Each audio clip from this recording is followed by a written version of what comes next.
It is a great honor and a privilege to introduce Moshe Tzvi Laufer. We're here in your beautiful home in Beit Vegan. And Moshe, if you could tell us a little bit about your family and your roots and your connection to the Shoah. It's the greatest pleasure. I was born in Holland after the Second World War, 2.5 years after the war was finished.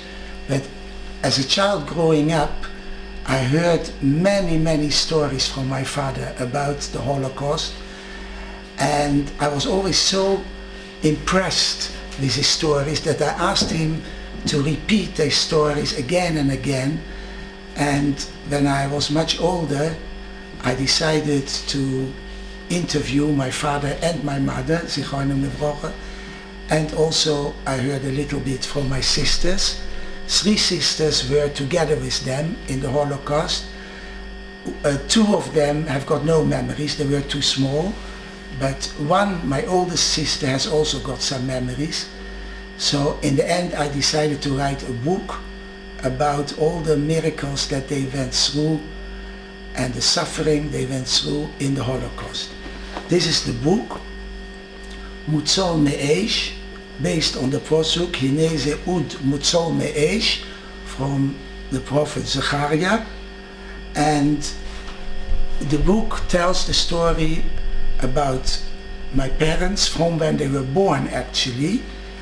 My father was born just before the First World War, so he also was in the First World War in Eastern Europe. This is my father, and I'll explain through my story also why you see here certain articles made of fur, which I connected to the story about my parents. These were my parents and my 3 sisters in the fire of the Second World War, but they had so many miracles, and these are presented by the drops of water that extinguished the fire. So that's why I called my book Mutzol Me'esh, saved like a piece of wood saved Ud Mutzol Me'esh, from the fire.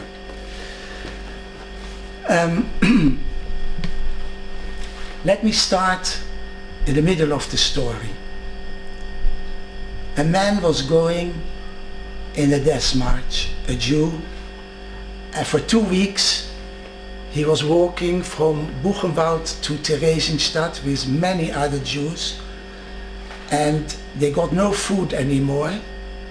In the nights they could sleep in the fields, and then they used to dig in the ground, and a lucky one could find a raw potato or some other vegetables, and they picked flowers from the trees which were blossoming, and that's what they ate.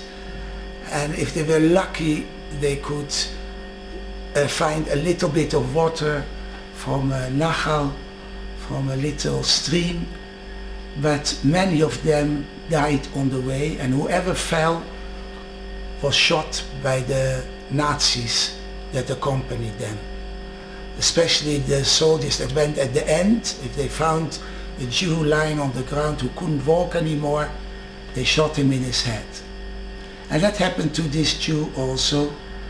After 2 weeks he couldn't walk anymore, he fell, he started to say Kriya Shema, he started to say the Vidui, and he parted in his mind from his wife and children who were in other camps. At that same time, his wife was hallucinating on the ground of Bergen-Belsen in the rain. Her 3 little daughters were trying to get her attention, Mama, Mama, but she wasn't capable to talk anymore. And at a certain stage, women who found her and thought that she had died put her on a heap of corpses. These 2 people, that man that fell and said the Vidui and was waiting to be shot, and that woman who was lying on a heap of corpses in Bergen-Belsen, not being aware anymore of what was happening around her, these 2 people were my parents, who 2.5 years after the war gave birth to me, their first child after the war. And after me, another 2 girls were born, my 2 younger sisters. And what I want to tell you now in short, a little bit about the stories that I wrote in my book about their life. My father was born in the Hungarian part of Slovakia, South Slovakia, and during the First World War they suffered tremendously from hunger, so much so that his mother, my grandmother, sent him in the night to steal milk from the cows and to gather some vegetables, because her husband, my grandfather, was taken as a soldier to fight with the Hungarians and the Germans against Western Europe. So he wasn't at home for a few years, and she had nothing to eat at home. So without a choice, she sent my father, who was the oldest boy at home, as a child of about 10, to the fields to try and find some food, forgotten potatoes and things like that. And then in the morning, after a whole night running around the fields, he came home with a little bit of vegetables and a bit of milk from cows, and from that they lived. They were so poor that on his bar mitzvah, my father got as a present, apart from tefillin, he got a boiled egg, and he was the happiest child of the village. When he grew older, my grandparents sent him to a yeshiva ktane in Pressburg, in Bratislava, and he learned there till the age of 15. But he realized if he one day wants to build up a Jewish family, he needs money. Nobody would look at a boy who had no money and no profession. So at the age of 15, he learned a trade, he became a furrier, and then at a certain stage, his boss, a Jew, a frum Jew, told him he should go to Western Europe, because there were so many furriers in Pressburg that there was not enough parnose. Also, they worked there only during the winter. In the summer there was no work for them. So he advised him to go to Western Europe. So he went to ask permission from his parents, and they got the shock of their life. They were very ehrliche Yidden, frum people, and they heard Western Europe, the Jews assimilate, sometimes even marry non-Jews, so they wouldn't hear about it. And they took him straight to the Rav of the village. And the Rav had a long talk to my father, and he said to my grandparents, he promised me a few things, and you can send him, he's a reliable boy and he's ehrlich. So my father got permission, and he traveled to Western Europe, and he found work in Amsterdam. And later he came to Rotterdam. That's where he met my mother, and they got married in 1938. And they had saved many years, both of them, to buy a house and to buy things. 2 years later, they lost everything. They lived in Rotterdam, in the center, and the Germans, Hitler, Yemach Shemoy V'Zichroy, thought he can conquer Holland in a few days, even in one day. But when the Dutch fought back and they didn't give up, he decided to destroy the whole center of Rotterdam and the harbor. Rotterdam was then the biggest harbor in the world, and that disturbed him tremendously, because Hitler wanted Hamburg to be the gate to Europe. So he thought, if I destroy Rotterdam, they'll stop fighting, and then also the harbor is destroyed and I can make Hamburg as the new gate of Europe. And that's what happened. And since my parents lived in the center, they lost their house, their shop, everything. Benissim, that was the first miracle. It was on a Shabbos. Dutch police came to warn them that they live very close to the central station. They should leave their house, because they thought the central station in Rotterdam will be bombarded by the Germans. They didn't realize that a few days later Hitler bombed the whole center and the whole harbor. So that was the first miracle, that on that Shabbos my parents left their house with the first baby that was born and went to the west of Rotterdam, where they knew a Jewish Frum family where they could stay the rest of the Shabbos. And a day later, 2 days later, they lost everything. Some friends helped them after the Dutch capitulated. My father couldn't even find his place of where his shop was and his house was.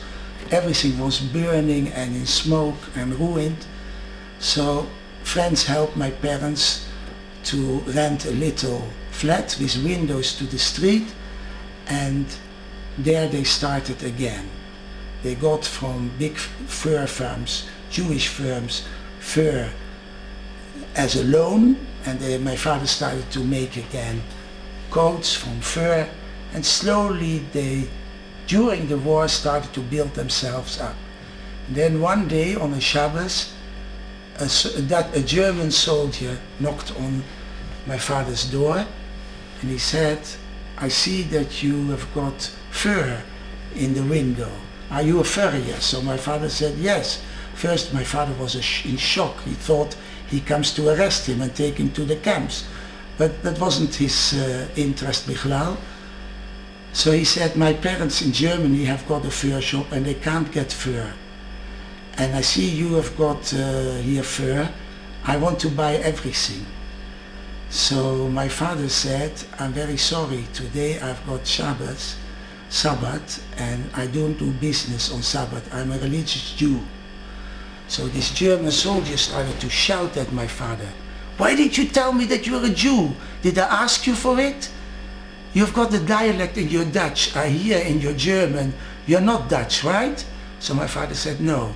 So he said, "Where are you from?" So he said, "From Hungary." He says, "No, so you are our friends. Don't tell the Germans you're a Jew. Always say that you're a Hungarian. Now show me the fur." So my father said, "I'm sorry, I'm not showing you anything. My religion is important to me. I don't desecrate the Shabbos." So he was very angry and he left. But late that night, when it was dark, he came back and he paid cash to my parents for all the fur they had. And he said, "Make sure in 2 weeks' time I come again. Make sure you've got as much fur as you can carry." So my mother went to buy from all over Holland. My father was scared because he looked very Jewish. My mother went to buy fur. 2 weeks later he came, and for a year my parents had parnose from a German soldier who every 2 weeks came and bought all the fur that they gathered together. And my father sewed the money in his clothes for a rainy day, and that saved him later. I will not tell you all the details that I wrote in the book, it's too long.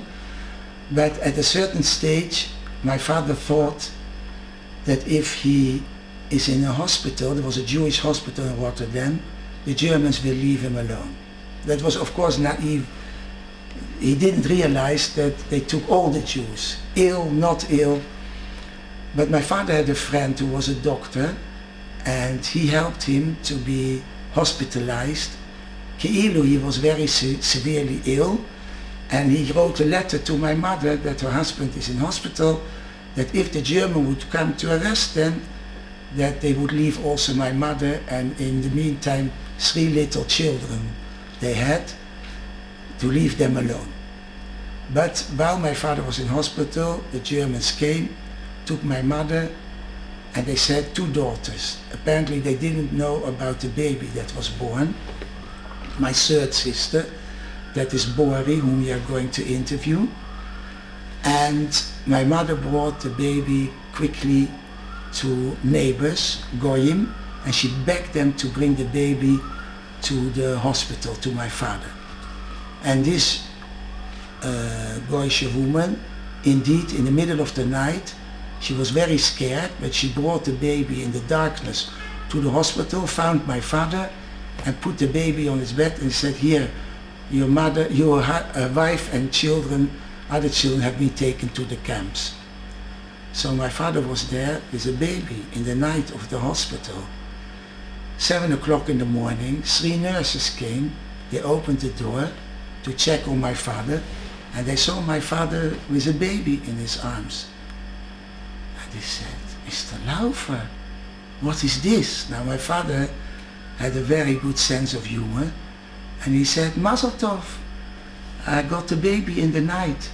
So they burst out laughing, but when they heard the truth, they all three started crying. And they had such pity with my father that they took the baby from him, and they said, "As long as you are here in hospital, we will take care of the baby in the department of the Yoldot, of the women and little babies, the women who give birth." So for half a year my father was in that hospital, and Bori, my sister, who we are going to visit, she was with him in the hospital. But then this friend of my father came to warn him, this doctor, that he heard rumors they are going to liquidate the whole hospital and all the ill people have to go to the camp in the northeast of Holland, Westerbork. And that's where my mother and the 2 little girls, my 2 older sisters, were taken. So my father got dressed, went to fetch the baby, thanked the nurses, and ran away to Amsterdam, from Rotterdam to Amsterdam. And then he went to the Judenrat, the commission of important Jews who were the in-between, between the German Nazis and the Jewish community.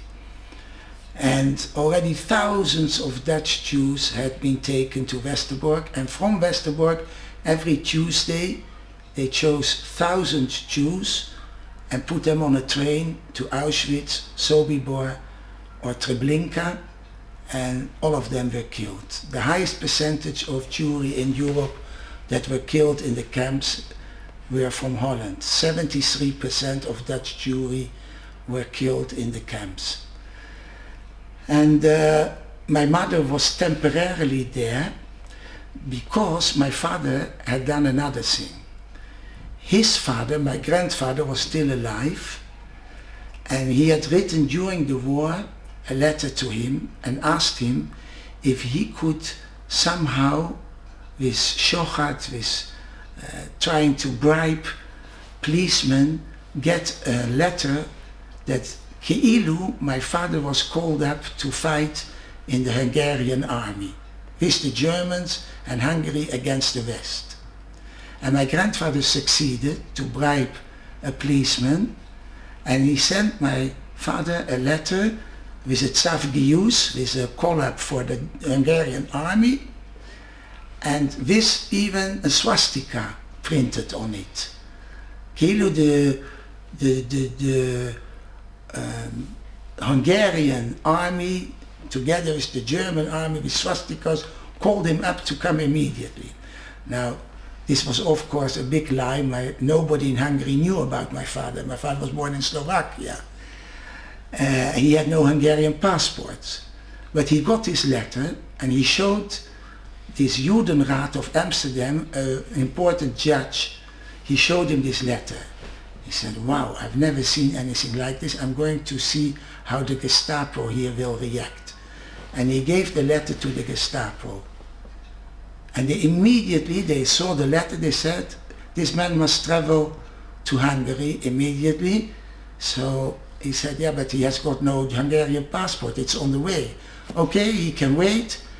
They gave my father a letter that he's free from deportation, that no German soldiers or SS can arrest him, and he's waiting for his Hungarian passport to go to fight with Hungary in the Hungarian army. So this judge gave my father the letter of the Gestapo and his own letter of call-up, and he said, "You are the luckiest man in Amsterdam. Maybe you've got a chance to get away to Hungary, and there at the moment the Jews are still free."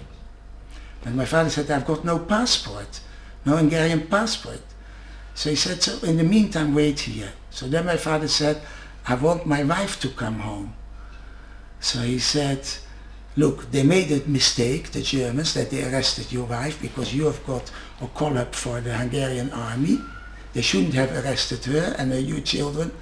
But there's only one person in the whole of Holland who can bring her out of the camp. Nobody has ever been freed from that camp Westerbork.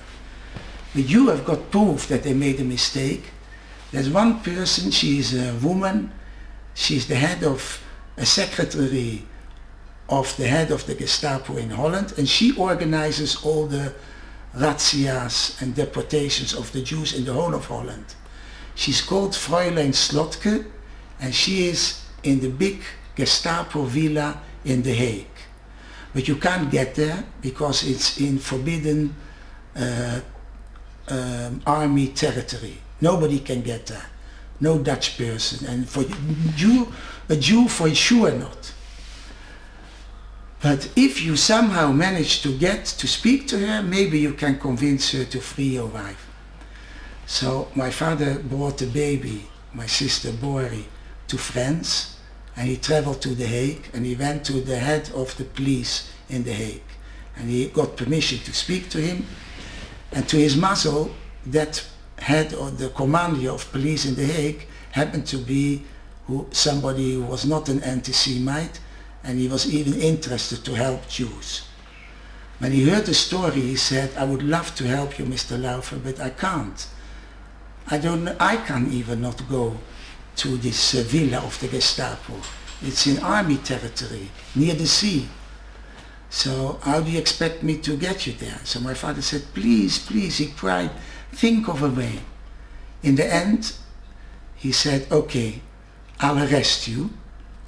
Next to the villa of the Gestapo is a prison where the Germans torture Dutch partisans. And sometimes we have to arrest people and bring to that prison. So-called, we arrest you. 2 of my policemen will accompany you till the prison. They'll show you where the villa of the Gestapo is, and then you are on your own.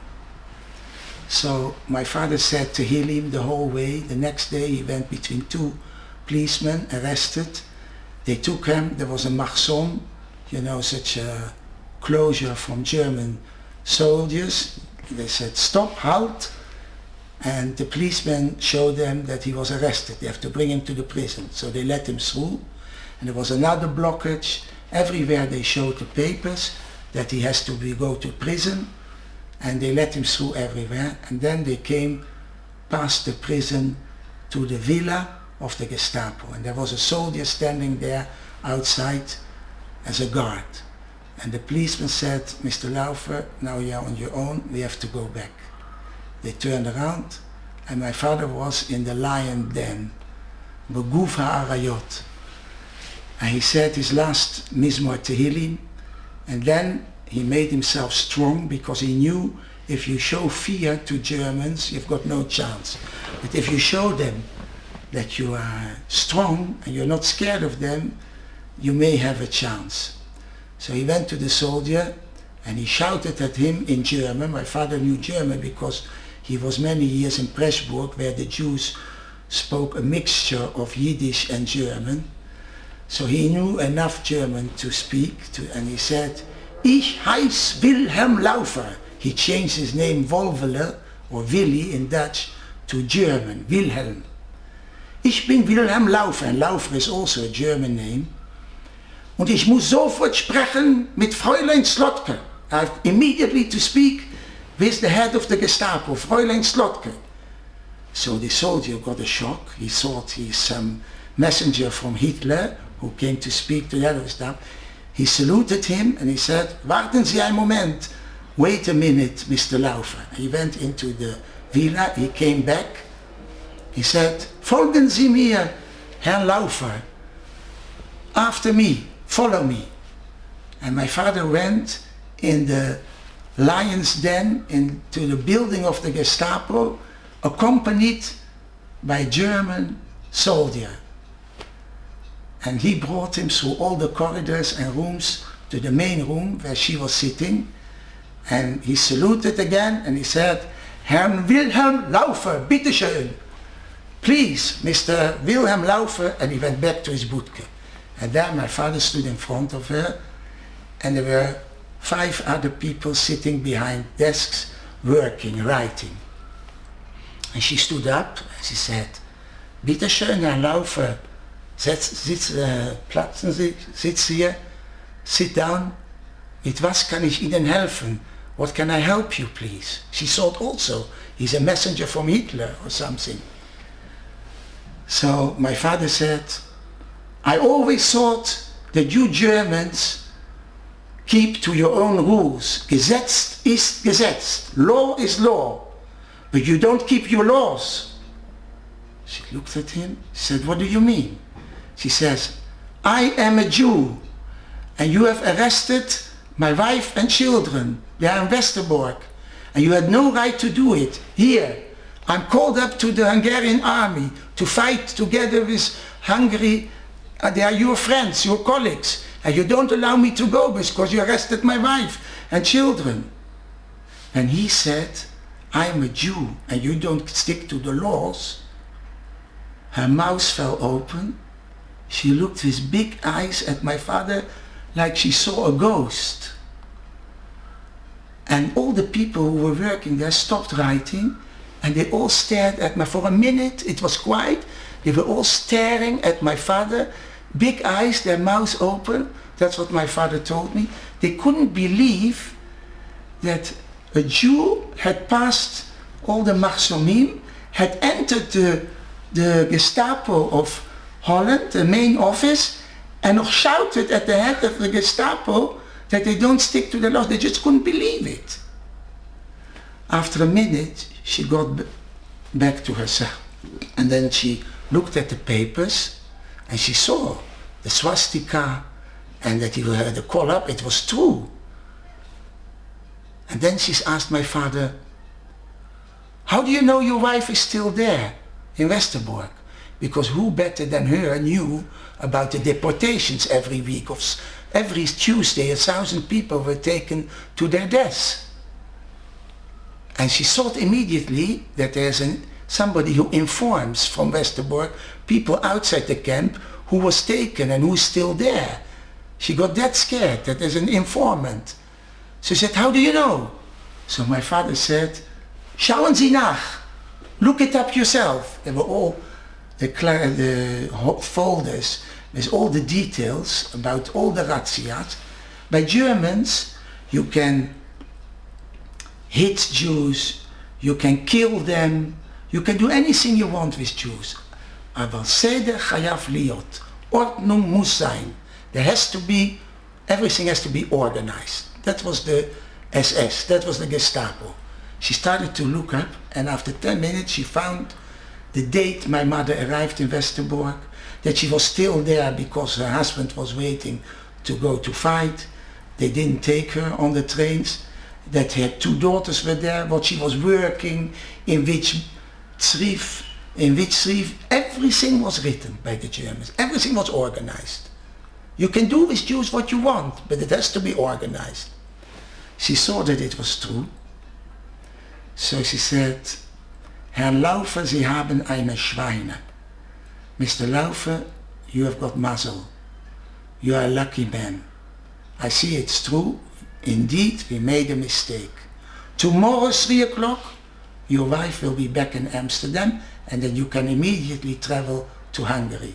Of course, she didn't know that my father had no passport, Hungarian passport, that it was all fabricated. So she gave a sign that the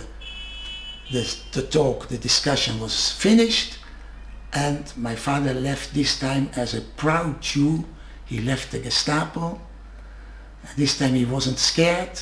He was grateful to God that he had helped him, to Hashem. And the next day my mother came with my 2 sisters to Amsterdam. Exactly 3 o'clock she arrived.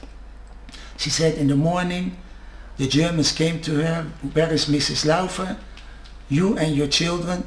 They tore off the Mogen David with Jood in it, and said, you don't have to wear this anymore. Here are tickets for the train. They brought her to the train, go to Amsterdam and then you can travel with your husband to Hungary to fight in the Hungarian army with the Germans. And this was the only time somebody came out of that camp. I once met a historian who was working in the war center in Amsterdam where they collect all the information about the Second World War. And he was one of the heads. And I met him and I told him, I started to tell him the story. He says, stop, I know the story. It's written all by us. This was the only time a Jew in Holland managed to free his wife and children from Westerbork. We know the whole story. So then my parents were in Amsterdam, and because of that they saved for half a year. They were still in Amsterdam, and the Germans, when my father walked in the street and he looked Jewish, and soldiers stopped him, German soldiers, and they asked him for his papers, so he showed them the letter of the Gestapo. They saluted to him. He's going to fight with Hungary and Germany. They saluted to him and they allowed him to continue. Half a year like this, and my parents lived then from the money that my father had sewn in his clothes, what he earned from that German soldier. But then, at a certain moment, the Gestapo lost their patience, where they came to check. Has the Hungarian passport come already? And my father said, no, I'm still waiting. After a few months, it came out half a year, they lost their patience and they arrested my father and mother and 3 sisters, and they were taken back to Westerbork then. But then for my mother was it the second time, and for my 2 older sisters. But because of that half a year that they were still in Amsterdam, they survived the war, because if they would have been taken half a year earlier, for sure they wouldn't have survived. Even like this, they nearly didn't survive the war. As I told you, my mother was found on a heap of corpses, and my father fell and was nearly shot. I'll tell you the end of the story in a minute. But for sure they wouldn't have survived. That was a big miracle. They were in Westerbork again for some time.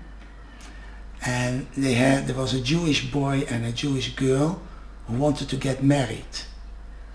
And there was a Rav from Leeuwarden, Rav Levi's who gave them Groepen Kiddushin in that camp.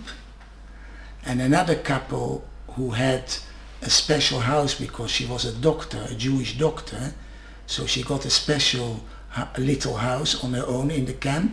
She gave that house away to that Gosten and Kalle, that they would have a Gedde Yichud, and for the first night. And then my parents made a Sheva Broches in Westerbork for that couple.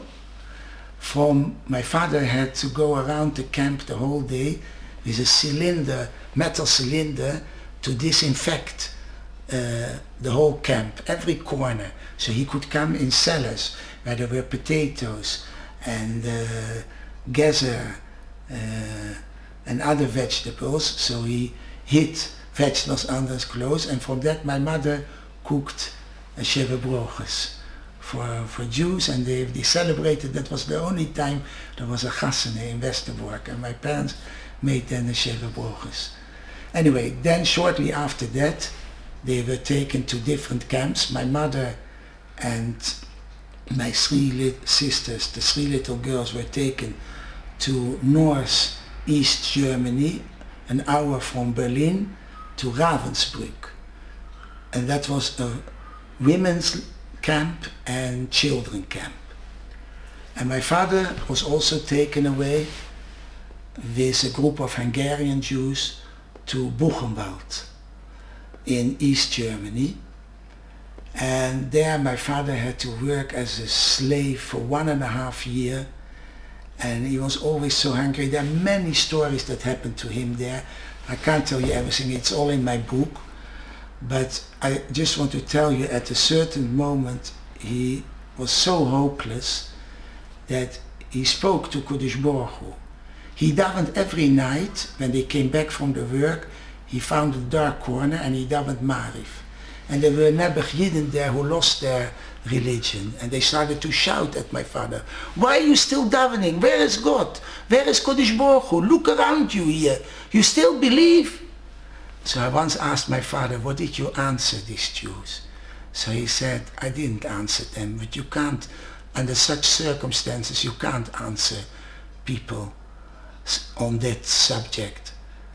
But I just continued to daven. I gave them my example, that I still believe, and I continue to daven. That was my answer to them. And it was very great of my father to do such a thing. I think that was the best thing he could have done. But he also had private talks with Kodesh Baruch Hu. And one talk he told me, he said, I said like this, "Ribono shel Olam, I see so many Jews being killed here, and Chosheve people, Rabbanim, and Tzaddikim. I'm a Poshet Yid. I've got nothing to offer you. But I ask you one thing. If you allow me to see my wife and my 3 little children again and survive, I promise you, you know I'm a farrier, and I've made once as a young boy a poroiches of fur from my little village, where the poroiches was completely torn. I promise you, if I survive, I will the rest of my life, part of the time, I will make things for shoes, poroiches, teure mantels from fur." And that's what my father kept. Kodesh Baruch Hu gave him after the war. When he was freed, liberated, not in Buchenwald, but the death march was to Theresienstadt, and there he was liberated, and there he was checked by Russian doctors. They weighed him, and he was 39 then, and he weighed 37 kilo. He was a skeleton. They didn't give him a chance to survive, but somehow he still survived, and Hashem gave him, he was 39, 60 years to be Mekayim this promise, to fulfill this neder. And here at the back of the book you see some of the fur of the teure mantels and poroicheses. I'll show you in a minute also in real some of the articles that my father made. And so in the death march, I jumped now, there were many stories that happened in Buchenwald, but... Can you relate one or two of the stories? Okay, I'll tell you one story. At a certain stage, my father had to cut cables, very heavy cables, and he had to cut them 25 meters always. And they didn't give him a centimeter, he had to do it by heart. He took steps of a meter, and once he must have made a mistake, and the cable was found 20 centimeters too short. And they accused him of sabotage, and they said, "Tonight you're going to be hanged in front of everybody." And they did that. Every evening Jews were hanged for all kinds of accusations. Ki'ilu they had done sabotage, or they didn't work enough. Kimat every evening Jews were hanged. I once went to Buchenwald with my wife, and the Gardon, what's that called, where they hanged the Jews, is still there in Buchenwald. Such a big pole of wood, it's still there. And they said, they took my father's number, and they said, "Tonight we are going to hang you." And my father the whole afternoon said Tehillim. He said farewell to his friends, and he said, he asked Mechila from Kodesh Baruch Hu, he said the Vidui, and he said Shema. That was it. That evening, those soldiers who came to report, they were completely drunk. And because they were drunk, they couldn't talk, so drunk they were, and they had forgotten about my father, and that's how he was saved. They just forgot to give the number because they were completely drunk. Kodesh Baruch Hu accepted his tefillas. And Another time, he got friendly with a capo. The capos who had to look after them in the barracks where they lived, they were prisoners, goyim, who were taken from German prisons. Hitler said, all the people who are in prison have to look after the Jews. And he knew they were cruel people, that they would hit the Jews a lot. And that's what happened. And one of them, who looked after my father's group, he was called Oswald. And there was a Polish Jewish boy who, just before he entered Buchenwald, he had a diamond and he had swallowed it because he knew they would find it. And afterwards he found it in his excrement, and he went to my father and he said, listen, I've got here this diamond. I need to get some extra food now and then because otherwise I'll die. But I don't know German. I want to go to this capo of our barrack and to try and bribe him with this diamond, and that he will promise me to give me from time to time some extra bread. But I can't speak German, and I hear that he speaks to you sometimes in German. Can you be my translator? So my father went and he translated, and this goy who had killed his mother, that's why he was in prison, his own mother he had killed, this Oswald, and he accepted the diamond and he gave this Polish Jewish boy from time to time some extra bread. And my father thought, what can I do? I don't have a diamond. I also want some extra bread. So suddenly he had an idea. He went to Oswald and he said, I've got a shop, a fur shop in Rotterdam, and I'm a professional furrier. I make coats of fur. Of course, he didn't tell him that the shop was burned down and there was nothing left of it. He said, you can go and ask all the Jews from Holland. They all know, the Hungarian Jews who lived in Holland, that I'm a furrier. I make a contract with you that if you give me from time to time some extra bread, then I will take you as a shutuf, as a companion after the war. You will never have to work anymore. 50% of what I earn is for you. And also I've hidden somewhere a box in a garden with jewelry and gold and silver, which wasn't true. He had some coins, Dutch coins of 2.5 guilders that he had done that, but that he, of course he didn't tell him. You get that also. So he said, okay, I'll think about it. He went around, asked all the Hungarian Jews from Holland if it's true.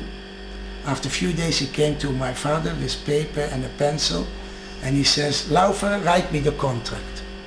So my father wrote the contract, but my father was very worried. If I survive the war, I'm for the rest of my life, I have to give 50% of what I earned to this killer of his mother. Father didn't know what to do, but okay, at least in the meantime he got sometimes a bit of extra bread, and that kept him alive. During the death march, this German capo also had to walk with them.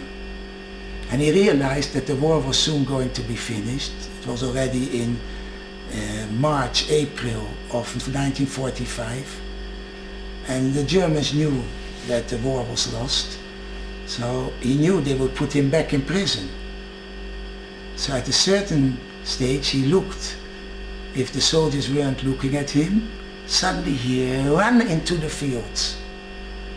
My father saw it happening in front of his eyes, and then suddenly one German soldier, SS, turned around and he saw him. He took his rifle and he shot at him, and other soldiers also shot, and they shot him dead in front of my father's eyes. So not only, like in Pirkei Avos it said, Kodesh Baruch Hu, Rabbi Akiva says, Kodesh Baruch Hu loves Yisrael, and he gave him to know that he loves them. He brings a posuk. Kodesh Baruch Hu loves the Torah, and he gave Am Yisrael to know that he loves the Torah. Kodesh Baruch Hu loved my father, and not only he had this German who became a shutuf of my father killed, but also he showed it to my father. It happened in front of my father's eyes. So my father knew he didn't have to worry anymore. That's one of the stories, but there's so many stories, it's too long to tell. No, You should read the book. No, it's incredible. Yeah, but there are many more stories. I want to tell you about my mother and sisters also, one or two stories. So, but I want to tell you how my father was saved in the end. After 2 weeks he couldn't walk anymore, my father, and he fell down. And as I said beforehand, he started to say, the vidui or sham nubugat. I don't know my father how many times he said the vidui in the war. When my father was nifta at the age of 99, I was next to him and I said the vidui for him because he couldn't talk anymore. And I felt so ashamed. This man who had said the vidui with such kavona, I don't know how many times in the war, and I pushed it, I had to say the video for this tzaddik, for my father. I felt mamish ashamed that I had to say it for him. Anyway, let's go back to my father. He fell down and he said the vidui and he said Shema. And then by these people all passed him, those that were left. And by the last group, there was his best friend, a Yid called Ben Zion Moshkovitz. He was born in Romania, but he spoke Hungarian, and he got to know my father in the camps. And he was before the war already also in Holland, and he became a chazan in Amsterdam. And my father got very friendly with him. And my mother with his wife. You'll understand because of that the other story that I'll tell you soon. So he saw my father lying. He was by the last group of Jews that passed him. And this Ben Zion Moshkovitz saw my father and he said, Wolvele, stay oif. Get up, Wolvele. The Germans, they're behind us, they will shoot you. So my father said, Benzi, save yourself. I've said already the vidui, I've said Shema, go save yourself. So he said, but it's only 2 kilometers. The soldiers told us, we see already the towers of Theresienstadt. It's another 2 kilometers. So my father said, 2 kilometers, I can't walk 2 meters anymore. So this Ben Zion Moshkovitz tried to lift my father up and he couldn't, he didn't have the strength. So he asked another Yid, please help me, he's my best friend. So another Yid helped and they slapped my father, his legs over the ground and his arms over their shoulders, and this is how they walked the last 2 kilometers. And then the German soldiers were behind them and they started to hit them with their galoshen, with their metal things, and they with their rifles, and they shouted at them, Zaujude, Chazerim Jude, pigs, quicker, quicker, quicker. Somehow they managed to get to the gate, and at the gate was a German soldier counting them. And behind my father, he closed the gate, because they were the last ones, and he shouted to his commander, Genau 800, exactly 800. And my father knew that they had left Buchenwald 2 weeks earlier with 2,500 Jews. That means these Nazis had shot 1,700 Jews on the way who couldn't walk anymore. And nearly my father was one of them. When I'm sitting here talking to you, I'm myself a miracle that I was born. My mother was taken to Ravensbrück with 3 little girls, and she had to work there very hard. And at a certain stage, one of the little girls, my second sister, got ill. She got very high temperature, 40. And there was a Jewish doctor, also prisoner there, and my mother asked her to check the little girl. So she checked her, and she was then 4 years old. She said, she's dying. She's got no chance to survive. So the little children had to stay back in the barracks, and my mother had to go to work. So she said to the doctor, what shall I do? It's freezing outside, it's snowing and freezing. Shall I take her with me or shall I leave her behind? So she said, it doesn't make a difference. If you take her with, she'll die in your arms.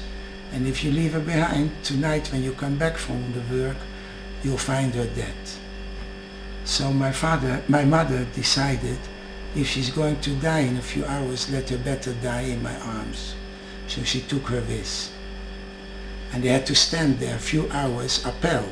And she was holding the little girl in freezing, probably 10 degrees below zero, with a little girl of 40 degrees. But by the evening, she was still alive. The doctor couldn't believe it. And slowly she got better and she survived. She's now a great-grandmother of an enormous Shevet. And after the war, my mother once spoke to a children doctor and she told him this story. She said, how could she survive in -10 and having 40 degrees Celsius of fever? So this doctor said, you did, without realizing, you took the right decision, that you took her into the cold. Because of the freezing cold, all the bacteria in her body, the virus and everything, they died. And that's how she was saved. The fever slowly lowered. It brought the fever. It brought the fever down, and all the bacteria in her body died. So without realizing, you saved her. Anyway, that's one little story. Then another story that happened there. This Bori you are going to interview, the youngest of the three, she was then 2 years old, and she was a beautiful little child. And one day, she ran to one of the SS soldiers who were guarding them, and she gave him a schmeichel. She smiled to him. So for some reason, for a moment, he forgot his hatred for Jews, and he took out a lump of sugar and gave it to her. And she looked at it. She had never seen such a thing. So she ran to my older sisters, and she showed it them, and they also didn't know. They had no memories anymore of normal food. So, but they kept it till the evening. And when my mother came back from work, they showed it to her. We got this from a German soldiers. My mother cut it in 3 little pieces and she said, suck it. So my oldest sister, who was then 5, thought, wow, that is so tasty. That's a good idea. Next day, she sent that little sister, who was a beautiful little child, said, go to that soldier and give him a smile to him. And she did it, and she did it again, and she got all the time lumps of sugar. And that's what kept them alive. From then on, they gathered sugar. Little children from soldiers, they always sent the little one to Schmeichel. And for some reason, they had pity with a little child. In the meantime, just 2 months before Christmas of the last year of the war, Germans came to that. No, I must start differently. Dvora, Bori, after many years after the war, she saw once an advertisement in Holland of an evening of remembrance of the Frauen from Ravensbrück. So she decided she's going there. She wants to see what they talk about. She had herself no memory of the camps because she was 2 in the camp, and by the liberation she was 3. She doesn't remember anything. So she wanted to hear there more stories from women, and there she met the daughter of Moskowitz, of Benzir Moskowitz, who was also there as a child. And they walked together there and they schmoozed together. At a certain stage, an older lady came to them and they said, what are you two doing here tonight? So they said, we are survivors of Ravensbrück. She says, nonsense, you can't have been in Ravensbrück. So they said, we were there. No, you must be mixed up with another camp. because from the age that you are, I can see that you were children. They said, yes, we were children in Ravensbrück. No children survived Ravensbrück. They were all killed. I saw it myself in front of my eyes. So my sister and her friend said, what are you talking about? My sister said, I've got 2 other sisters that survived Ravensbrück. And the other one, Naomi Friedman Moskowitz, said, I've got a brother and a sister that survived Ravensbrück. So she said, it can't be. You must have made a mistake. And then she told them the following story. 2 months before Christmas of the last war, last year, Germans came to the camp and gathered all the children. And they said, you have to learn Christian songs in German. We're going to teach you, because they're building a theater of wood outside the camp, 2 kilometers outside the camp, and then Christmas, all the high officers of the German army are coming to that theater for an evening of a Christmas celebration. And we are going to prepare you as a children choir to sing there for all the high rank officers of the German army who come with their wives to watch the whole program, and you have to sing all the time Christian songs. So every day there came Germans who taught all the children had to come and to learn these songs. There were also gypsy children there, Jewish children and gypsy children. And they all had to learn these Christian songs. And she said, I was 14 years old, that older lady said, and I had a younger brother. I was the oldest of all the children. When the evening came, we were all gathered and put on a lorry, and we were driven out of the camp 2 kilometers to that theater. And we all had to stand on the bama, the stage, 3 rows of children, the smallest one in the front, then the bigger ones, and I, because I was the oldest and bigger, with other older children, the back row. And we had to sing, and then all the officers came in, generals and officers with their wives, and it was a whole program, and every time we had to sing another song, in German, Christian songs. And the whole evening continued, and then at the end of the evening, the one who had taught us and directed the choir came to us and said, now you have to start all over again. All the songs that I taught you, you have to sing again. And you must not stop singing. And when you're finished, you start all the songs again. And all of the Germans started to leave the hall, all the officers and their wives. And before he closed the door, he said again to all of us, keep singing. Don't leave the stage and keep singing. And he locked the door. And there we were standing, singing for an empty theater. And I, because I was 14, I realized something is going to happen. This is not normal. So I looked for a door to run away, and I couldn't find, but I found a window, and I managed to open the window. I ran back to the stage, grabbed my little brother who was still singing there, and I said, come with me.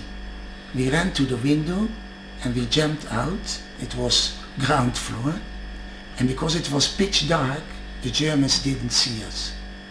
And during the day when we were driven, I knew the direction of the camp, and the 2 of us ran back in the darkness to the camp. And when we had run a few hundred meters, we suddenly heard explosions. And we turned around and we saw the Germans throwing grenades into the building, and the whole building exploded in fire, and all the children were killed. So it can't be that you were there. My brother and I are the only surviving children of Ravensbrück. My sister and her friend looked at each other. They couldn't believe it. And apparently this woman was genuine, telling the truth. So my sister couldn't ask my mother anymore. My mother was in her last year of her life, and she was not capable She didn't remember anymore. She was not well. But her friend, her mother, was still completely with it. She was also in her 90s, but she was still clear in her mind. So she went to her mother and she told her this story. She said, "What is this story?" So her mother admitted that it's true. So her daughter asked, "So how did the Laufer daughters and my brother and my sister and I survive?" I remember that we had to learn these songs. So she said, when Christmas came, Mrs. Laufer and I decided, may happen what happen, our children are not going to sing on Christmas for Joschke, for Jesus. That not. And we hid you in the camp for a few days. Mrs. Laufer, the 3 daughters, and when they came to fetch all the children, you were hidden. And also the Moshkovitz children were hidden.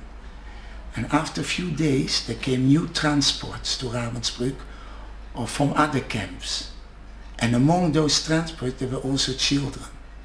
So we mingled you among those children again. And the Germans, there was such a balagan already. It was the end of the war. They didn't notice that there were a few children left from the original children of Ravensbrück, and that's how you were saved. What a Nissim. That's only one of the Nissim in the book. You can't imagine what they went through. Miracle after miracle. I'll tell you the end of the story, how my mother, who was lying on a heap of corpses, was saved. The next day, the day after they had put her on a heap of corpses, the English came, the English army, and liberated Bergen-Belsen. And how did they get to Bergen-Belsen? Also in a death march from Ravensbrück to Bergen-Belsen. Bergen-Belsen is in West Germany and Ravensbrück in northeast Germany. Part of the way, my father had to walk the whole death march. The women and children that had still survived, they put them on lorries, but part of the way they had to walk, part of the way on lorries, and part of the way on trains. But somewhere it's 500 kilometers, somehow my mother and the girls still survived. But when she came there, she fell on the ground and she lost conscious. And what happened with your sisters? So my sisters were crawling over her body, "Mama, mama, mama." But the next day, or a week later, the English came, but my mother had still somehow survived a few days. But then other women thought she had died and they put her on a heap of corpses. And the next day, after they put her there, the English came to liberate. And Mrs. Moshkovitz, the wife of the one who saved my father, she walked between the heap of corpses with a friend. And at a certain stage she saw my mother lying on top of a heap of corpses, and she said to her friend, "Look there, Betsy Laufer, my friend, she's also gone already to the next world." When she said that, my mother lifted her arm. Not that she heard it, Kodesh Baruch Hu made her lift her arm. They got a shock. She and her friend felt my mother's body and they saw she was still warm. So they ran to the English soldiers and said, "Where's a doctor?" They got an English doctor.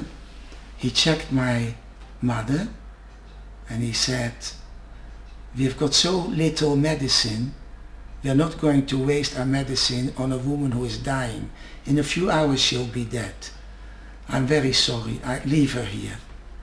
So Mrs. Moshkovitz started to cry, "Please, please, she's got 3 little girls. They will be orphans. Please, please." She cried so much that this English doctor had pity and he ordered a soldier to lift her body up and bring her outside the camp. There was a field hospital from the English. And after 3 weeks my mother woke up. And can you imagine, from these 2 people, 2 years later I was born? So there's much more to tell, but it gets too long. It's all written in the book. And Can I ask, how did your parents meet? Okay, I'll tell you that. My How father... did they reunite? Yes, they didn't know of each other, what happened. My father was sure that my mother was killed and the three little girls, and my mother was sure that my father was killed. So my father was first in Theresienstadt. The Russians liberated, and also the Russian doctors didn't treat him. The same thing as by my mother. They said there's no point. And Mr. Moskowitz got to know a Romanian doctor. And because he was Romanian, he sang Romanian songs to him. He was a chazan. And this doctor liked him so much that this Mr. Moskowitz managed to bribe him with his songs that he would treat my father. And that's how my father slowly got a bit better. And then a few months later, it must have been a good few months, 3-4 months later, there went an American transport plane to Holland. And a few Dutch people who were still in Theresienstadt being treated for their weakness and their illnesses, they could hang in hangmats in that plane to be brought back to Holland. That's how my father got back to Holland. And then he was in a Philips factory in Eindhoven. He was treated. And then one day the doctors came to him and said, there's an ambulance going to fetch somebody from Rotterdam. You told us you are originally from Rotterdam. You want to go with that ambulance? He's got on the way there empty. Then you can go back to Rotterdam. My father said, yes, please. So this ambulance drove my father to Rotterdam, and he asked my father where to take him. My father thought, all the Jews are killed. Where should I go? But he thought there was before the war the Jewish hospital where he was ki'ilu treated. So he said, bring me to the Jewish hospital. So this driver went to inquire, and they said, there is no Jew, there are no Jews left. There are no Jewish hospital. So it's liquidated by the Germans. So my father said, I've got a friend, Dr. Hausdorff. Maybe he's still alive. And he gave the address. And the driver rang at the door, and he said, Hausdorff? So Mrs. Hausdorff came. He said, come down, I've got here Laufer for you. He just came back from the camps, from Buchenwald. So she came down with her sister-in-law. They saw my father, and that was already a good few months after the war. 4 or 5 months after the war. They saw my father, they burst out crying. They had never seen survivors from camps yet. A skeleton he was. And so they organized for my father to be treated in the hospital. And my father was lying there in the hospital thinking about his future. I've got no wife, no children, what shall I do? Probably my parents are killed, my sisters, my brothers. I'm alone in the world. He didn't know what to do. One day my mother was treated, and one day after 3 months she was also sent by train to Holland. In the meantime she had found my little sisters in a home for orphans, not far from Bergen-Belsen, and she took them back to Holland. And when she arrived to Rotterdam, she arrived with other prisoners of war, not prisoners of war, people who were survivors of the concentration camps. It was a whole group, and because of that, the small kehille that was still left in Rotterdam, from 13,000 Jews before the war, only 700 survived.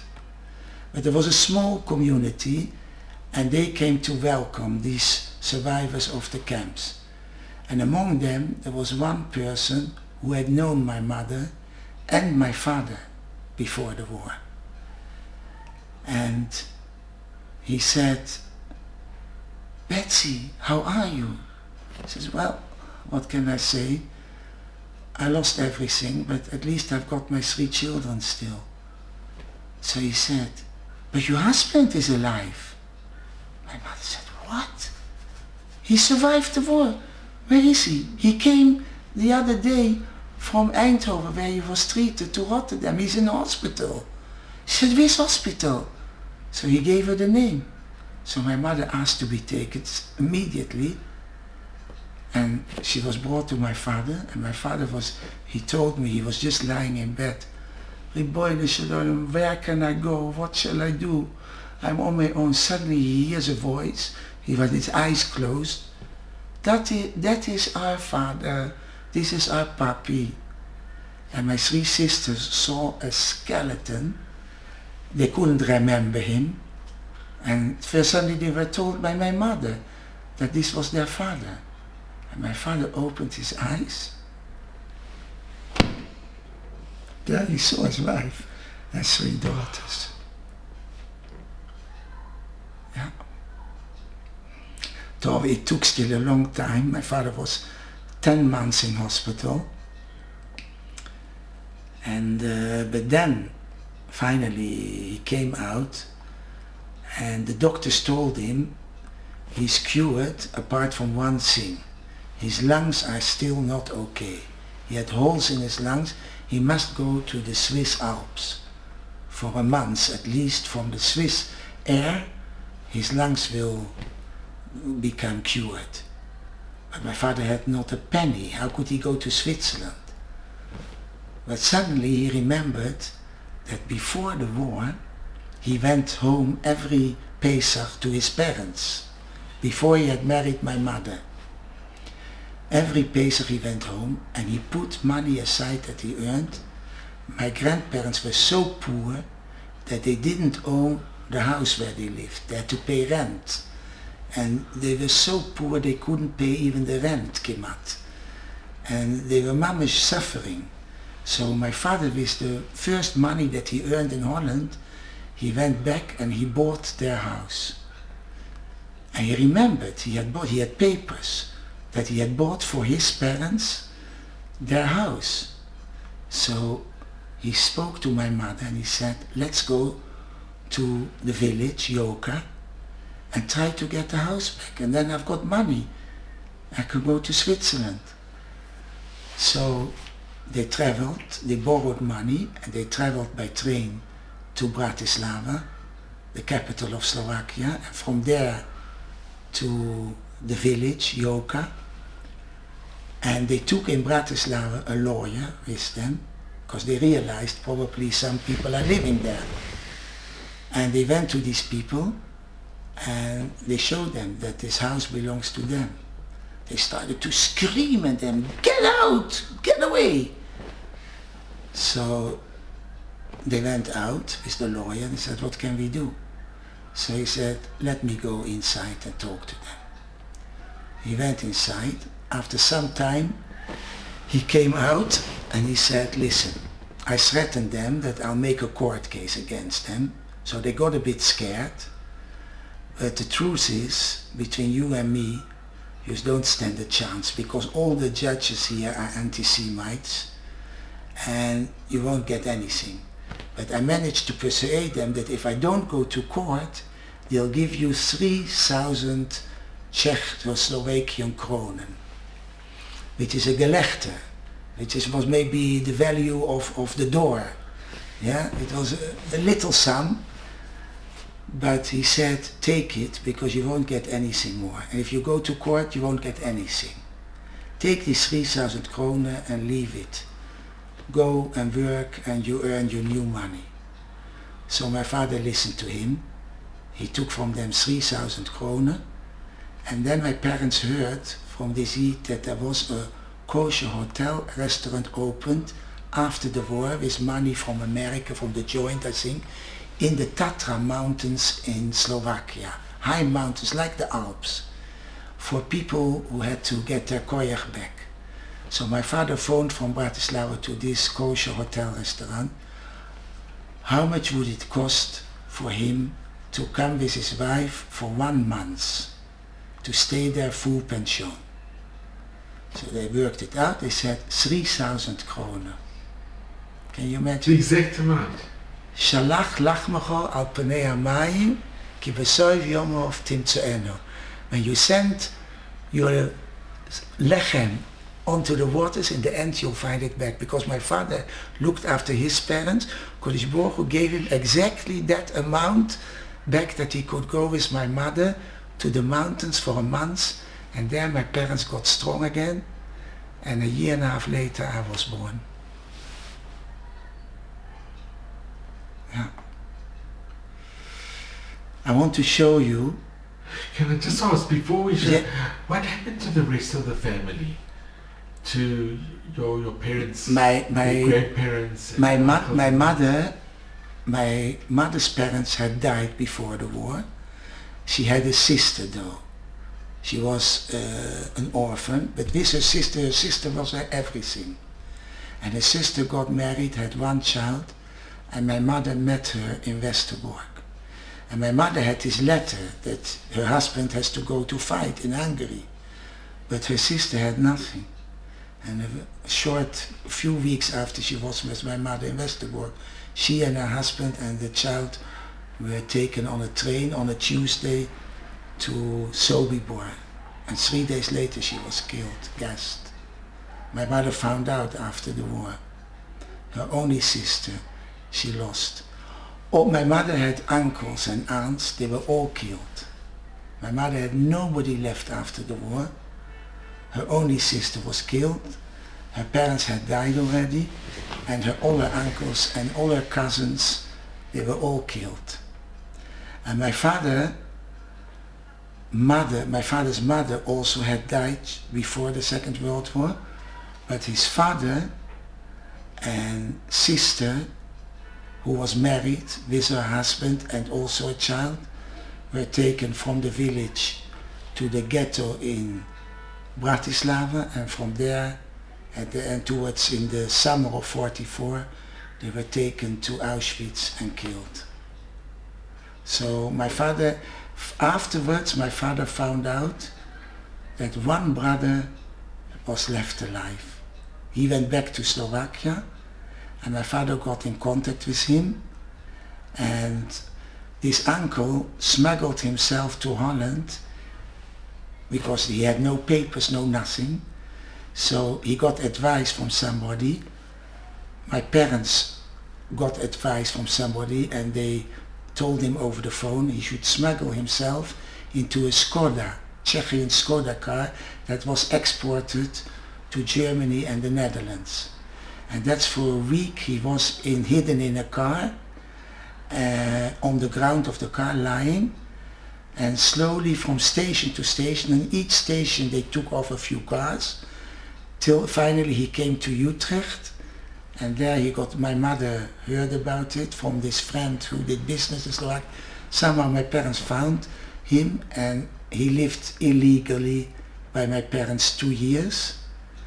And then he had lost his wife and child also. And then after 2 years he emigrated on an Israeli boat in Rotterdam to Israel. And then the Milchemet Ha'atzmaut started in 48. He was taken straight to the army, but he survived that war, and he got married, remarried, and he had 3 more children. And my father, he was very poor here in Israel, but my father took care of him, and he sent all his money from Holland to him, and he bought him also a little flat in Tel Aviv. And Baruch Hashem, my father did a lot of good things in his life. I want to show you some of the things that he made from fur. You want to stop the film a minute till I gather it, and then My mother-in-law was called Betsy Laufer, Mays Barenstein, and my father-in-law was Billy Binyamin Ze'ev Laufer.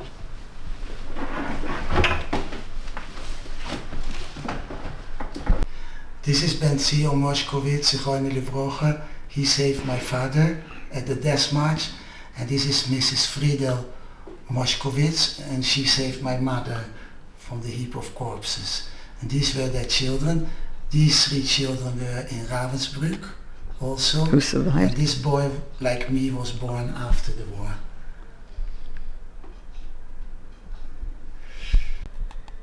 This is the whole family after the war. These are the three sisters who were in Ravensbrück and Bergen-Belsen. My father in Boegewald, Theresienstadt, my mother in Ravensbrück, Bergen-Belsen. And then I was born straight after the war. Not straight, 2 years after the war. And after me, a younger sister, and finally my fifth sister.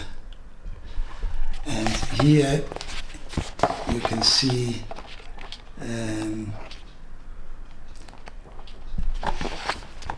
some of these are the 6 children with their families. But this is going back My older already sister, a long the time. second sister, the third sister, myself, and the 2 younger sisters. The huge family, now there are already 200 descendants. Baruch Hashem. A big miracle, mamish. A lot of them. There's one photo that I would love to show of your father. By the Yeshiva, learning Torah, Baruch Hashem. This is the last picture taken of my father. He was 99. Is it the kotel? At the kotel. Yeah, this was 5 weeks before he was nifter. Where's that one by the chasna where he's... That's a lovely photo. My father was a very happy person, always full of simcha, and that was the biggest miracle. My parents, even though they had suffered so much and lost so much, they were happy people. They were full of simcha. In our house, every Shabbos there were guests. Every Yom Tov there was people came to my parents. They shown simcha and Yiddishkeit to others. They never lost their emunah. Not only that, they were strong in their emunah. They both of them always said, Kodesh Baruch Hu always helped us. He will for sure help us in the future as well. Whenever there was a little problem, they said. Your mother, says. And my father always said, also in Yiddish, Shem Yisborach zol avada helfen. This is a nice picture of my father and one of the chasnas. He was taken on the shoulder and danced with everybody, a grandchild or a great-grandchild. These are 4 generations. My father, myself, my 2 sons, and 2 grandsons. Each one had a baby then. 4 days apart. So these are 4 generations. My father was so proud. And by every child that was born, my father said, Noch a nekuma of Hitler.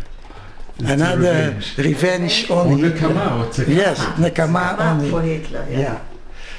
Yeah, this is the Ivrit book and this is the Dutch book, the same book in Dutch, Gered uit het vuur. And I want to show you now, I told you that my father had made a neder, that a vow that till the end of his life he will make things for shuls, beder kabait. So I want to show you a few of the things. First of all, one day my father surprised me and he gave me this talesbeitel made of fur with my name on it, Moshe Tzvi Laufer. And these are the colors of the sheep. These are shorn fur from sheep. So this is brown sheep's and these are the white sheep. This is the natural color. And it's real fur. Beautiful. You don't know what a difficult work it is to cut out the letters. And your father did this? My father made this by hand. And one day he saw this high and we covered it Shabbos with a piece of white cloth. One day he surprised us. He made this for us. Shabbat Shalom. This is painted fur. Dyed fur. This is the natural color, but this is dyed, and these 2 also. And he cut this out, and he sewed it. And then I want to show you, very interesting. I used to be about Turkey on Rosh Hashanah, and I had 2 shofars. And one day my father said to me, give me your shofars. And I gave them, and then look what he made for me. And this is so unique. He made from fur a cover for my shofar, exactly according to the shape. And what is so interesting, here's another shofar. It had a bend, and he made it exactly according to the... I've never seen this before. It's unique. And what is so special, you know that one of the reasons why we blow the shofar on Rosh Hashanah is because the Akedas Yitzchok was on Rosh Hashanah. And instead of Yitzchok, Avraham Avinu shechted the Ayil. And they Tachas Beni. So on Rosh Hashanah, that Ayil was shechted, and we blow the shofar as a remembrance of that ayil to make the schus for Am Yisrael that Kodesh Baruch Hu will remember the Akedas Yitzchok. And this shofar is from an ayil, and this shofar also, and this is also from an ayil. The cover is from a sheep. So that is so unique that both the shofar and the cover are from the same animal of Rosh Hashanah from the Akedas Yitzchok. And it's all handmade? Yes. But there's a special he cut machine. It in shape. There's a special machine for sewing. Sewing pieces together. Of fur. It's not... He cut it by hand. Your father made this? Yes. Now I want to show you... We still have that machine. I want to show you one of his Torah mantles that he made. Me'il Torah. Me'il Torah.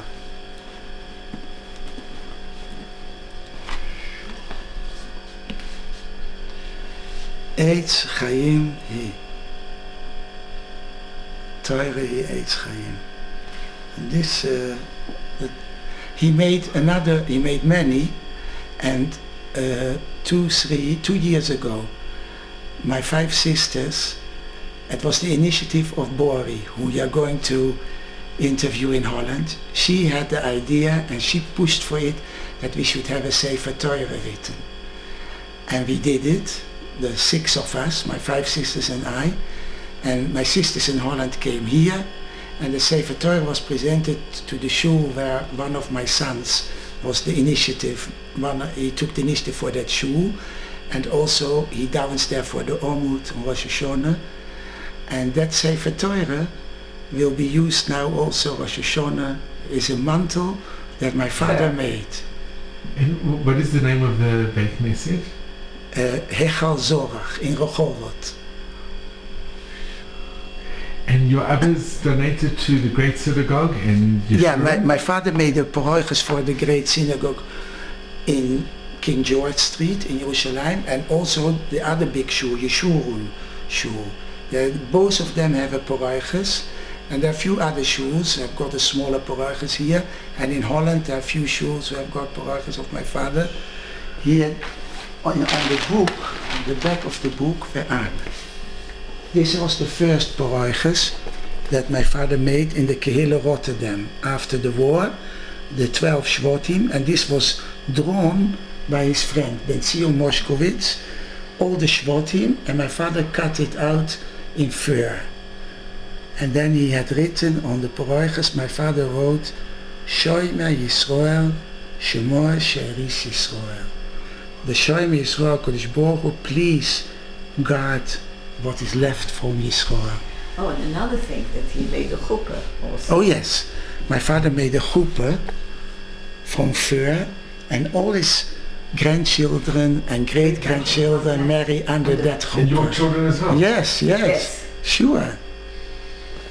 Now it's already great-grandchildren. Here, my granddaughter, my oldest granddaughter, So she got married a few years ago under that chuppah. Moshe, if I can just ask you, Yes. What message?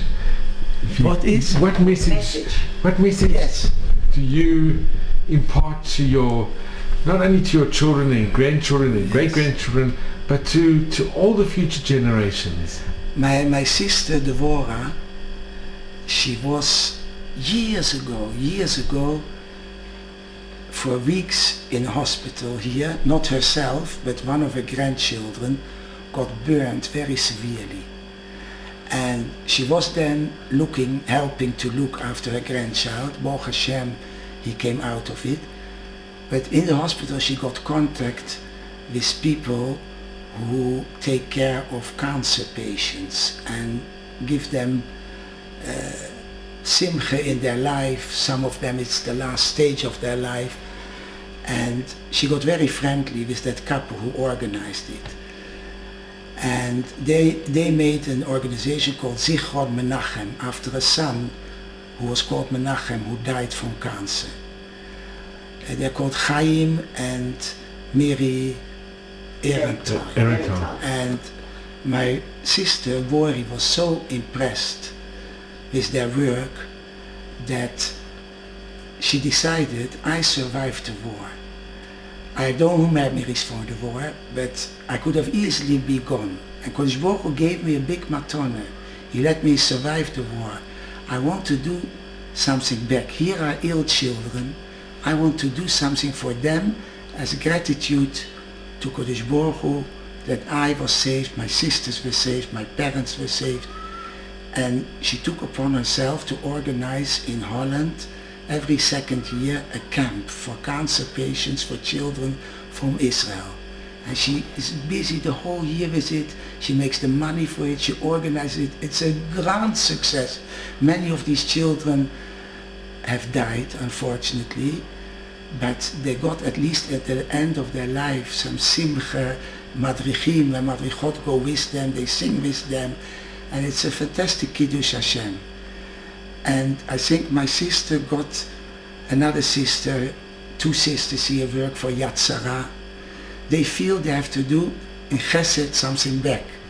I think that is the message from all Holocaust survivors, that not only to talk about the war and to make sure it won't be forgotten, but also to make sure that people will realize that Hashem was there in the Second World War with us.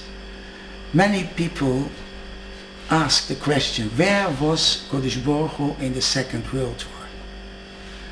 But the answer is, first of all, Kodesh Baruch Hu had told us in advance in the Torah, Onochi aster astir as ponai bayoim hahu.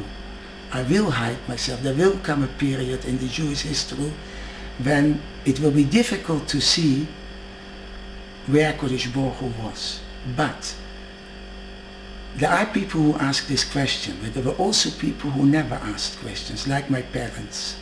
They kept their emunah, they kept their bitochen in Hashem, and they did the best thing they could have done, that after the Second World War they rebuilt again a Jewish family.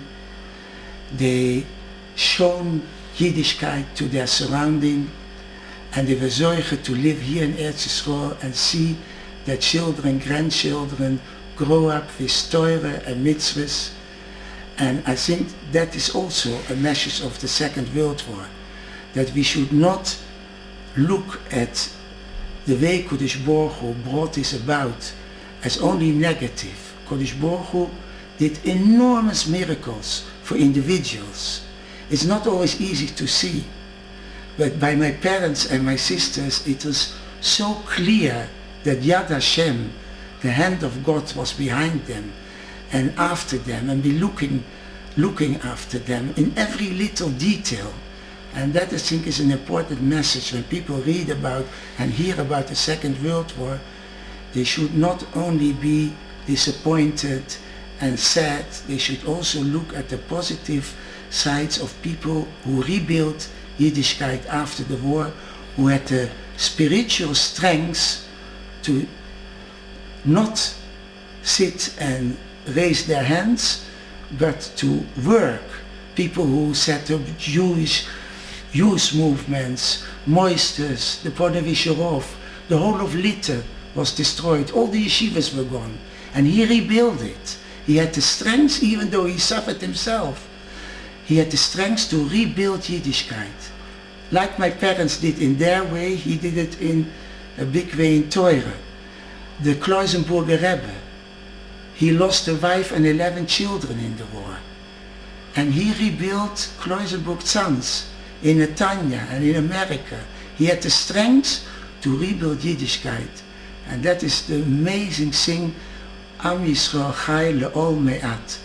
We have a promise from HaKadosh Baruch Hu that Am Yisrael will never be finished, even if such calamities happen as the Holocaust, in the end, it's now being rebuilt again. There's a new generation who learn Torah, who practice Torah, and that is our hope for the future, where we all be zorgen to Mashiach Tzidkeinu b'mheira v'yomeinu. Amen. Amen. I just want to thank you. Sure.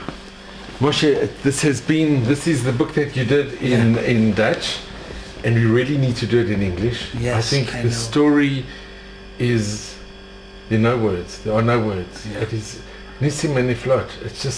It's unbelievable. My wife is now going with pension, and yet Hashem, she will help me to get a reprint of the Dutch and the Ivrit, and to get it printed in English as well. Well, may you just have nachas and admei v'esrim in good health. Amen. And I cannot thank you enough. And it was a pleasure for me to get to know you. Greatest honor and privilege. And I have a kesher with Zichron Menachem as well. Yes.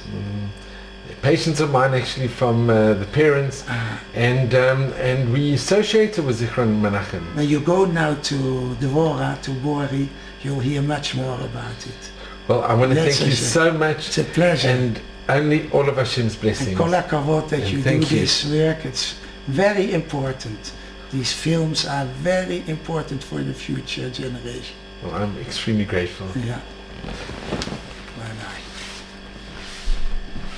Thank you so very much. After the war, when my parents started to work again, when they got healthy again, my mother also started to work, and with her first money that she earned, she bought for my father, who had nothing for Shabbos, a silver cup. And she took this silver cup to Ben Zion Moshkowitz, who saved my father, and apart from being a chazan, he was also silversmith and goldsmith. And she asked him to engrave the following text in this silver cup. It says, Lemaskeres ahava, as a memory of love, lekiddush ulehavdalah, me'ishtecha Bela, from your wife Bela, Tafshin Hei, that was just after the war, Leshichurenu, on the occasion of our liberty, or our freedom, liberation. That was one thing I want to show you. And another thing, when my father was standing ready to start the death march with 2,500 Yidden, it was late Friday afternoon, nearly Shabbos, and they had to start walking that Friday evening.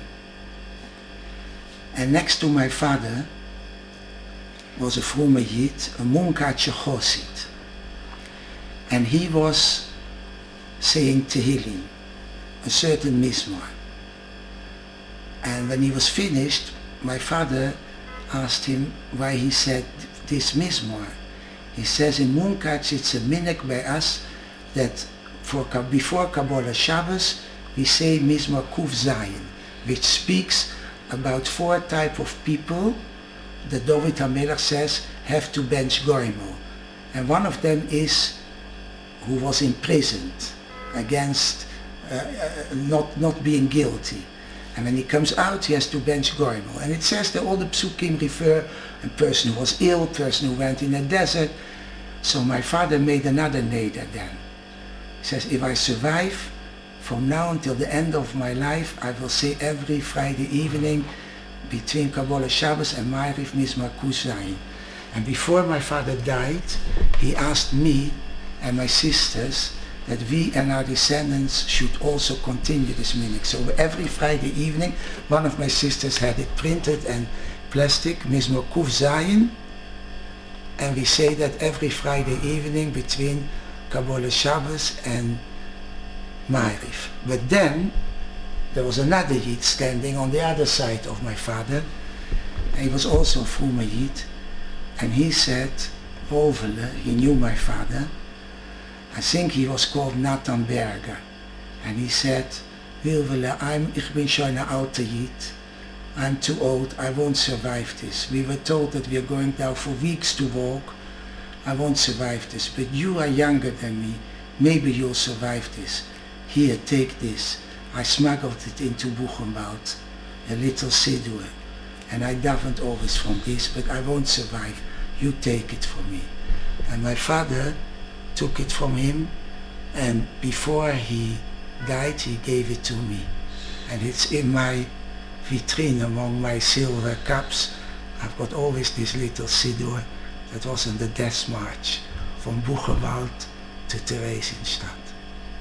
I put it in cellophane because it's already old and it's already getting spoiled, so it's in plastic. It is incredible. Yeah. Slav, can you come?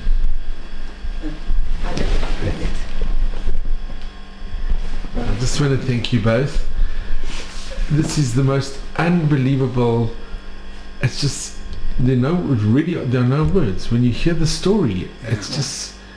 Did your parents speak a lot about the Shoah when you were growing up? My father, my mother not so much, but at the end of her life, when she got ill, she lost more.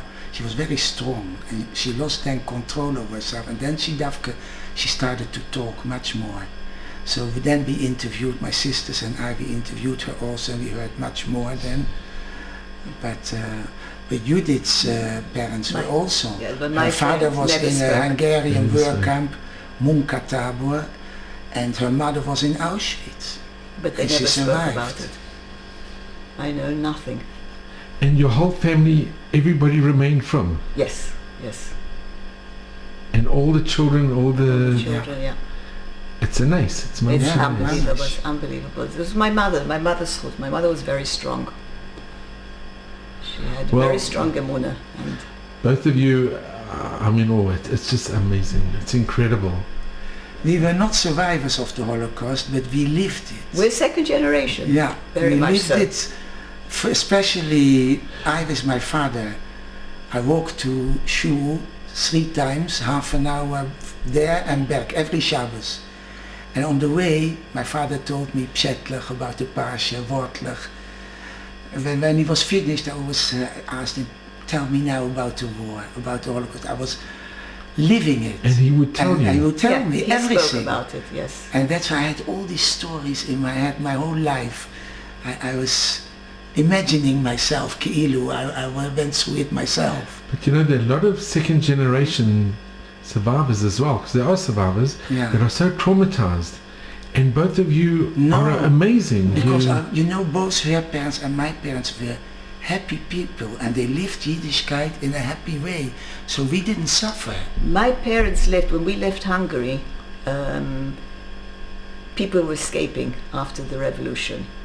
But it was dangerous. My mother heard some horror stories of people who were killed on the way. They go over the mountains to Austria. And my mother was desperate to get out because she says, I have 3 children, I have 2 brothers. I'm the youngest of 3 children.